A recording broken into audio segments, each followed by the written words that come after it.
En Angleterre, nous avons traversé des villes qui étaient entièrement surveillées par un réseau de caméras. À Londres, dans une seule journée, Matthew va se faire photographier par au moins 300 caméras différentes. One of the most remarkable instances of mass hypnosis in the 20th century. Un des exemples les plus remarquables d'hypnose de masse du XXe siècle, c'est que des populations entières sont amenées à croire que, parce qu'ils peuvent voir un crime grâce à une caméra de surveillance, alors la caméra est nécessaire. On leur dit qu'on doit faire un lien entre la vue de crime et la résolution du problème. Mais seulement les criminologues et les faits observateurs peuvent voir qu'il n'y a évidemment aucun lien entre les deux, à part de rendre les gens plus paranoïaques et plus anxieux. Certaines de ces caméras de surveillance sont avérées extrêmement utiles. On vient de le voir aux incidents en Grande-Bretagne, aux attentats terroristes, où, grâce à des caméras installées dans une gare, on a pu repérer les présumés terroristes avant l'attentat du 7 juillet. Il y a une dimension de surveillance importante.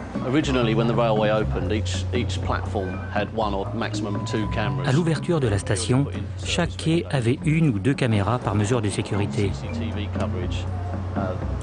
Maintenant, avec la croissance du réseau de surveillance en circuit fermé, certaines stations ont jusqu'à 35 caméras. Quelques-unes font des gros plans de toutes les entrées et sorties de la station. On prend une image de chaque personne qui entre ou sort de la gare. On les conserve dans l'ordinateur.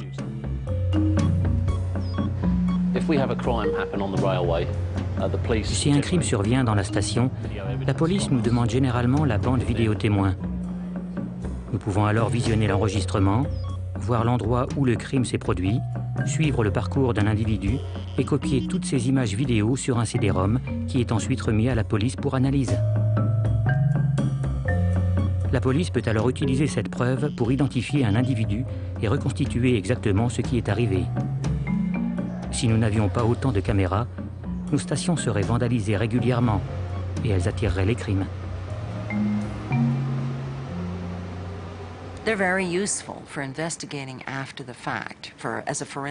Elles sont très utiles comme outil d'enquête après les faits pour trouver qui a commis les actes. Mais si vous vous asseyez là à regarder les vidéos toute la journée, pourriez-vous prédire qui ferait sauter le train?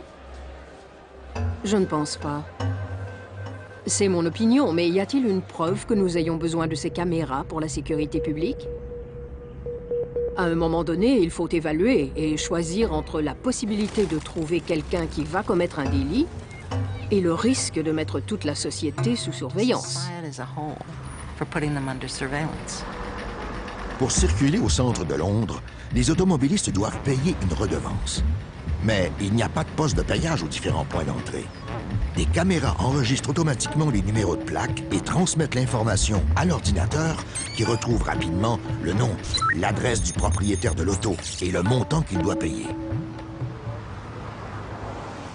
Privacy International a récemment évalué qu'au Royaume-Uni seulement, il y a 1 million de personnes employées à cueillir, trier et distribuer les informations personnelles. Si on extrapole à tous les pays occidentaux, il y aurait près de 15 millions de personnes impliquées dans ce travail de surveillance.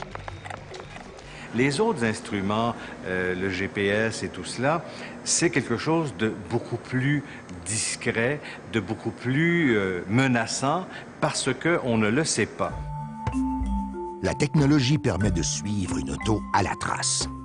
À Londres, la voiture de Matthew est assurée par la Norwich Union, une compagnie qui propose à ses clients une police d'assurance très particulière. Avec le consentement de Matthew, la Norwich Union a installé dans sa voiture un système qui transmet à l'ordinateur de la compagnie des informations sur ses habitudes de conduite. Si, durant le mois, Matthew respecte les limites de vitesse, ne fréquente pas les zones à risque comme les centres-villes et stationne son véhicule dans des endroits sécuritaires, sa prime va diminuer pour cette période. Elle sera réajustée le mois suivant en fonction des données reçues par l'ordinateur. On voit venir le jour où vous ne pourrez pas vous assurer si vous n'acceptez pas la surveillance. Alors, ce qu'on a dans le véhicule, on a une unité comme ça de télémétrie qui est cachée en dessous du tableau de bord.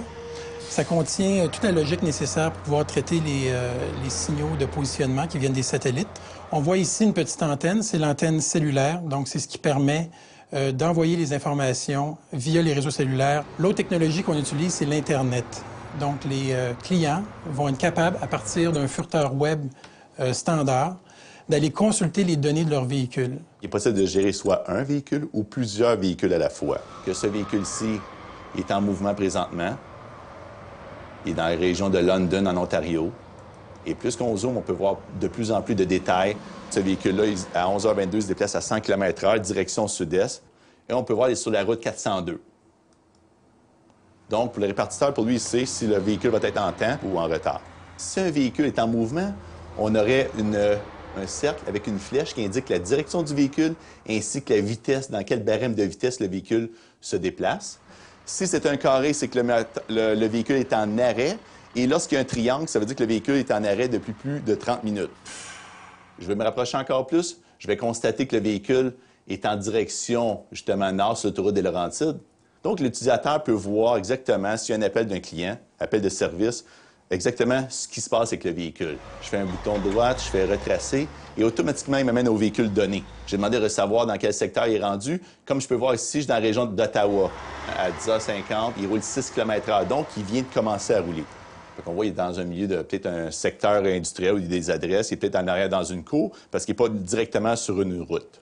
En recherche d'historique, le véhicule, il roulait à cette heure-là environ, ça c'est 14h51, ce qui est hier. Il roulait à 93 km/h. Il s'en est sur l'autoroute des Carrés Sud. We're worried about the slide towards a surveillance society in a big way. Nous sommes préoccupés par le glissement vers une société surveillée parce que ces technologies arrivent une par une, insidieusement. Et tout à coup, elles peuvent se recouper et bingo! C'est comme une solution démesurée et soudainement, on se retrouve dans une société sous surveillance. À la California's Calipatria State Prison de El Centro, Californie, les autorités attachent des puces RF aux humains.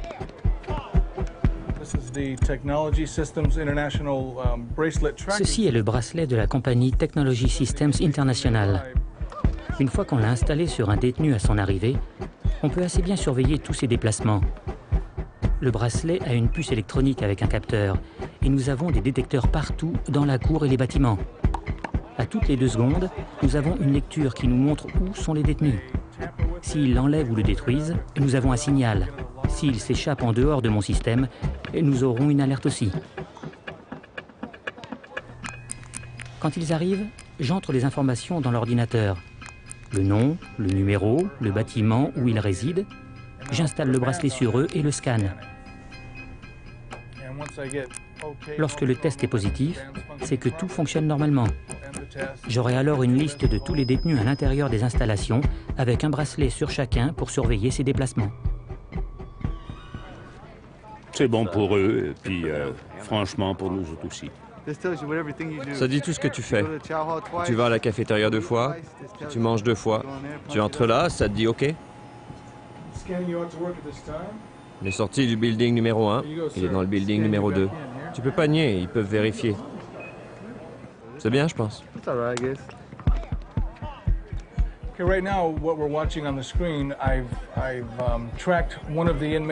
Sur l'écran, on peut suivre un des détenus sur le terrain de basketball. C'est celui-là dans le cercle vert. Avec lui, je peux voir les autres détenus qui l'entourent. Si quelque chose se passe, comme une bataille, nous savons exactement qui était là, du plus près au plus loin. Je peux le retracer tout seul ou avec toutes les personnes autour de lui au moment de l'incident. Je peux revoir la bataille et tous ceux qui ont pu être impliqués ou être témoins. Tout sera sur l'écran.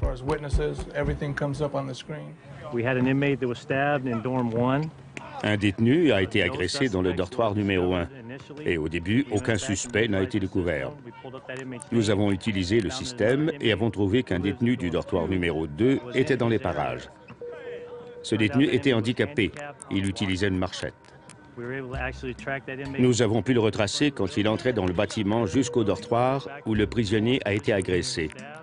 Nous l'avons suivi quand il sortait du building et retournait à son dortoir. Sans le système, nous n'aurions jamais pu l'identifier comme agresseur, étant handicapé et à mobilité réduite.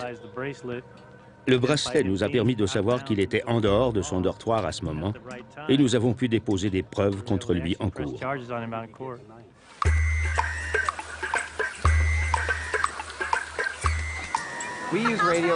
Ici, nous utilisons les fréquences radio pour deux raisons principales. La localisation d'enfants et le paiement sans argent comptant dans notre parc aquatique. Les familles viennent habituellement au parc avec 3, 4, 5 personnes. Quand ils entrent, ils enregistrent tout le groupe avec des identifications de zones de sécurité. Ils portent ces points de repère sur un bracelet et n'ont plus qu'à s'amuser. À tout moment durant la journée, si par exemple maman veut savoir où se trouve le petit Billy, elle va à un ordinateur, scanne son bracelet et peut voir sur une carte où sont tous les membres de la famille. Ils sont branchés à des antennes et nos antennes sont situées partout sur presque tous les lampadaires. Vous pouvez en voir une juste devant. Nous en avons même une sur le plus haut sommet d'une de nos attractions. Il y en a 30 sur le terrain. Elles se connectent pour permettre à nos clients de se retrouver en utilisant leurs bracelets.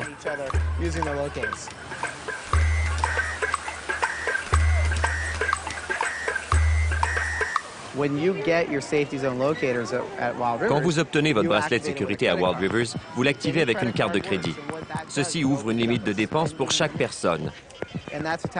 Tout ce que ça prend, c'est une connexion Internet et de l'équipement électronique, et nous pouvons utiliser le bracelet pour tout achat.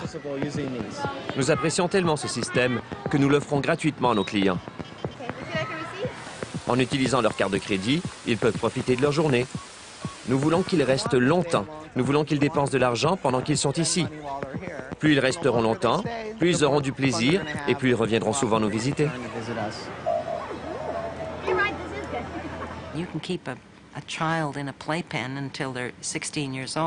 Vous pouvez garder un enfant dans un parc jusqu'à 16 ans si vous avez un parc assez grand et solide. Il ne fera rien de mal, mais ne pourra pas grandir, créer et vivre une vie humaine. C'est une analogie avec ce qui arrivera aux gens qui se sentent constamment sous surveillance. Si leurs communications sont suivies, si leurs transactions Internet sont suivies, ça paralyse le développement. Les gens qui s'expriment plus radicalement dans notre société vont protester plus fort, mais la majorité des gens vont se sentir contraints. Et cela n'est pas une bonne chose. Dans des maisons de retraite, la surveillance à distance commence à remplacer, très efficacement d'ailleurs, un personnel qualifié, rare et coûteux. In our desire to have a facility that we'd live in, which is smaller, 15 people, dans un établissement où vivent moins de 15 personnes, nous voulons être sûrs que les services offerts sont adéquats, que nous accomplissons ce que nous promettons, que nous avons un bon contrôle de la situation. Pour faire cela, sans trop de gestionnaires, nous avons besoin d'avoir de l'information.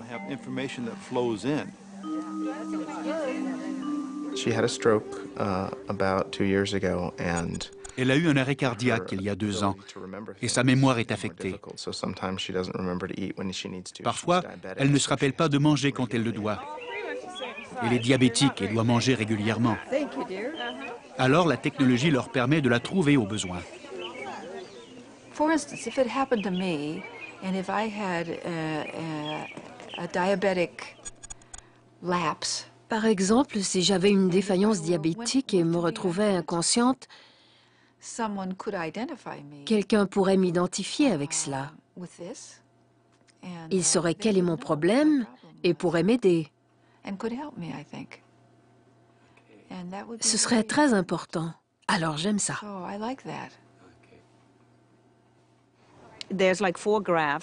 Il y a 4 graphiques que nous pouvons observer et je peux changer la période que le graphique représente.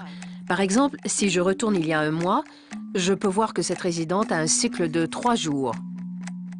Le premier jour, elle demande moins d'assistance, le jour suivant, un peu plus, et le 3e jour, encore plus. C'est étonnant de voir comme ce pattern est régulier pour elle. Alors, si tout à coup nous avions 2 ou 3 jours consécutifs avec beaucoup d'assistance, je saurais qu'il y a un changement pour elle. Nous avons placé des capteurs de mouvement aux 4 coins du lit sous les pattes. Elles mesurent la torsion et le poids sur le lit. Ça m'a permis de surveiller si ce patient avait dormi durant la nuit et combien de fois il s'était levé. J'ai pu ensuite donner cette information à son médecin pour essayer de lui procurer un meilleur sommeil. Il a changé ses médicaments diurétiques et un de ses somnifères. Alors nous pouvons voir qu'hier soir, ce monsieur est allé au lit vers 7h30, a eu une période de sommeil satisfaisant, il s'est levé pour aller à la salle de bain à 10h et est ensuite demeuré assez calmement au lit jusqu'à 7h30 ce matin. Au Baja Beach Club de Barcelone, la direction a trouvé une façon totalement décadente d'utiliser les puces d'identification RF. Ce soir, je vais me faire implanter une puce pour avoir accès à la section VIP du club Baja Beach. Je suis très nerveuse, ça me fait peur, mais j'espère que ça ira bien. Je vais le faire parce que je vais avoir un accès plus facile à la section VIP. Qu'on me traite bien parce que je viens souvent ici.